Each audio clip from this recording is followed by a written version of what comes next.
Hyderabad అమీర్పేటలోని Maitrivanam చౌరాస్తాలో Srinivas Nagar colony west ప్రాంతంలో main రోడ్డుకి అంటే మెట్రో పిల్లర్ నంబర్ 1043 అండ్ 1044 ఎదురుగా అగ్ని ప్రమాదం జరిగింది. జూన్ 4వ తేదీ మధ్యాహ్నం సుమారుగా 12 గంటల 15 నిమిషాల సమయంలో దట్టమైన పొగలు కనిపించాయి. ఇంకా కొన్ని షాపులు తెరవనే లేదు. అప్పటికి ఆ 2 అంతస్తుల భవనంలో ట్రావెల్ ఏజెన్సీ కార్యాలయాలు, మొబైల్ షాపులు, రబ్బర్ షాపుల దుకాణం, హెల్మెట్ షాప్ ఇంకా కొన్ని షాపులు ఉన్నాయి. షార్ట్ సర్క్యూట్ వలన ఈ ప్రమాదం జరిగి ఉండవచ్చునని భావిస్తున్నారు.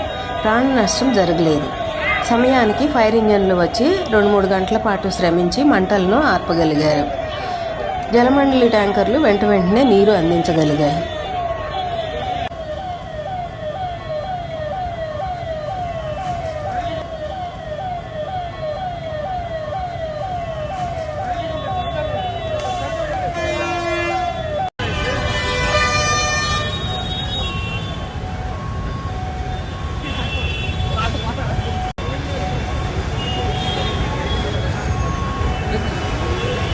మంటలు వ్యాపించడంతో పాటు దట్టమైన పొగ కమ్మేయడంతో అక్కడ గుమిగూడిన ప్రజలందరూ భయంతో పరుగులు పెట్టారు.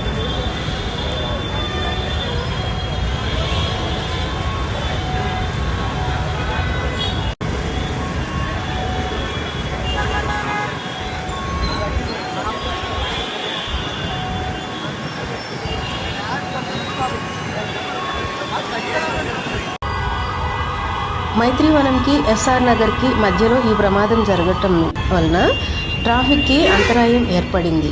2 వైపులా వెళ్లవలసిన వాహనాలన్నింటినీ ఒకే వైపుకి మళ్లించడంతో ట్రాఫిక్ స్తంభించిపోయి ప్రయాణికులు ఇబ్బంది పడ్డారు.